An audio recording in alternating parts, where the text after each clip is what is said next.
जिनका वेरिफिकेशन हो चुका है वो सीएम से मिलने के लिए पहुंचे हुए हैं। इस वक्त हमारे संवाददाता अमित वहां मौजूद हैं। अमित, क्या कुछ अपडेट है, क्या कुछ जानकारी सामने आ रही है? जी बिल्कुल, बता दें कि आज लगभग सैकड़ों की संख्या में डॉक्यूमेंट वेरिफिकेशन जिनका हो गया है, जैसे से सीजल का तमाम जो अभ्यर्थी है यहाँ बापू वाटिका में जुटे थे। फिर यहाँ से 5 लोग सीएम आवास गए थे सीएम से मिलने के लिए।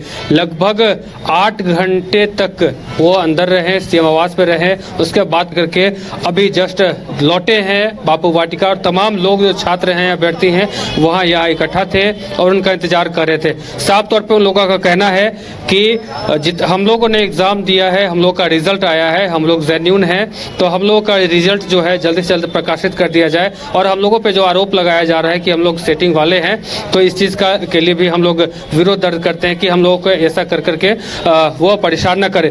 देख सकते हैं कि अभी भी लगभग सैकड़ों की संख्या में जो अभ्यर्थी हैं जिनका डॉक्यूमेंट वेरिफिकेशन हो चुका है, वो लोग यहाँ पे एकत्रित है। वही जो दूसरा पता चला सीएम से क्या बातचीत हुई है, इस बारे में क्या कुछ जानकारी मिली है?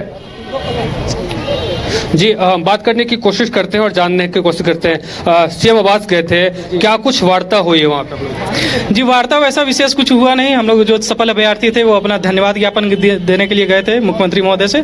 बस हम लोग अपना धन्यवाद ज्ञापन दिए, बाकी कुछ नहीं। बाकी लगभग 8 घंटे आप लोग बैठे रहे? जी 8 घंटे बैठे रहे। देखिए कल कैबिनेट मीटिंग है, तो कैबिनेट मीटिंग है, और जो मुख्यमंत्री जो थे वो पिछले कई दिनों से अपने आवास पे यहाँ पे झारखंड में नहीं थे, तो वही सारी प्रक्रिया चल रही थी। तो हम लोग को टाइम दिया गया था कि मिला जाएगा, तो फिर वो निर्धारित समय पे मुख्यमंत्री जी हम लोग से मिले और काफ़ी सकारात्मक बातें हुई, काफ़ी सकारात्मक बात हुई। और भी लोग हैं, बात करते हैं उनसे, जानने की कोशिश करते हैं कि आप लोग लगातार आज पूरे दिन यहाँ बापू वाटिका में इंतजार करते रहे हैं। क्या लग रहा है कि आप लोग जो यहाँ पे खड़े हैं अपनी बातों को रखने की कोशिश कर रहे हैं? हमें उम्मीद नहीं, हमें पूर्णतः विश्वास है कि हमारे साथ न्याय होगा। हम डिज़र्व जो करते हैं हमें वो मिलेगा। हम डिज़र्व करते हैं, हम जेन्युइन हैं, और हमें जो हम जिस चीज़ के हकदार हैं हमें वो अल्टीमेटली मिलेगा। बस हमें इतना ही कहना है। तो आपने सुना कि इनका साफ तौर पे कहना है कि हमने एग्ज़ाम दिया है, हमारा रिजल्ट आया है, हम लोग जेन्युइन हैं, हम लोग जो पूरा उम्मीद है कि हम लोग का रिजल्ट आएगा और हम लोग जो है ज्वाइन करेंगे। जी हाँ बिल्कुल अमित, यानी कहा जा सकता है कि एक तरह से सीएम की तरफ से इन्हें आश्वासन दिया होगा, और अभी चूंकि रिजल्ट प्रक्रिया में है इसलिए शायद अभ्यर्थी बहुत कुछ कहना नहीं चाह रहे होंगे। लेकिन अमित ये साफ है अब कि जो अभ्यर्थियों के 2 घड़े आमने सामने दिखाई दे रहे हैं, एक गुट ये मान रहा है कि सब कुछ फेयर तरीके से हो रहा है, पूरी प्रक्रिया पूरी होनी चाहिए। और जाहिर सी बात है 8 साल बाद अगर प्रक्रिया शुरू हुई है तो हर कोई चाहेगा रोजगार मिल जाए। लेकिन जिन युवाओं को ये लगता है कि गड़बड़ी हुई है, वो लगता है अपनी मांगों पर अभी भी अड़े हुए हैं। जी बिल्कुल, वही दूसरी टीम जो है लगातार दूसरे दिन डीएसपी के बुलाने पे जो साक्ष्य है, जो एविडेंस है, वो लेकर के डीएसपी ऑफिस पहुंचे हुए हैं।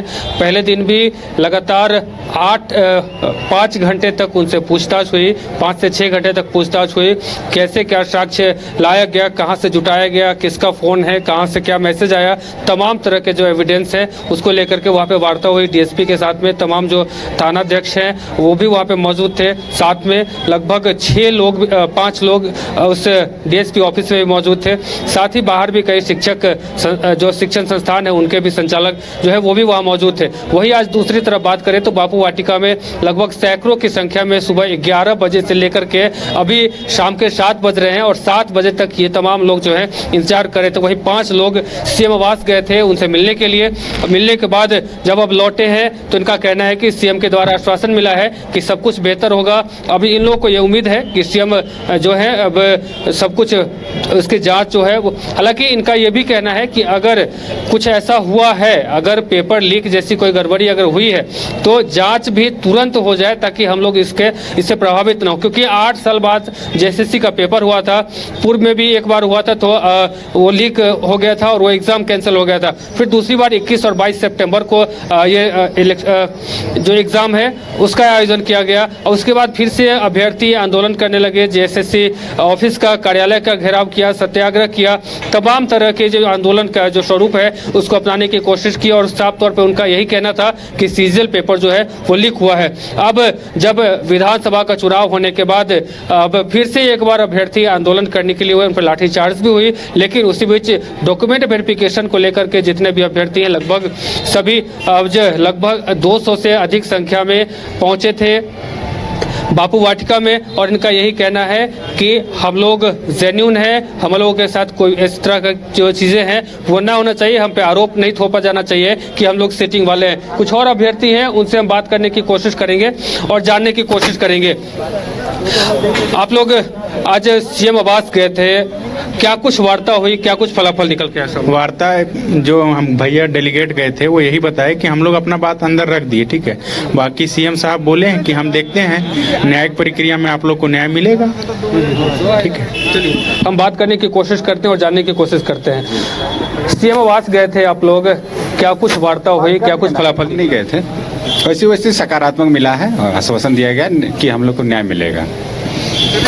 तो लगभग कई दिनों से सीएम राज्य से बाहर थे और अब जब वो आज लौटे हैं तो तमाम जो अभ्यर्थी हैं उनसे मिले हैं और उन्हें आश्वासन मिला है कि अगर सब कुछ जो है वो साफ सुथरे से किया जाएगा और जांच की जो प्रक्रिया है वो भी जल्द पूरी की जाएगी। जी चलिए अमित, हमारे साथ जुड़ने के लिए और तमाम जानकारी देने के लिए आपका बहुत बहुत धन्यवाद।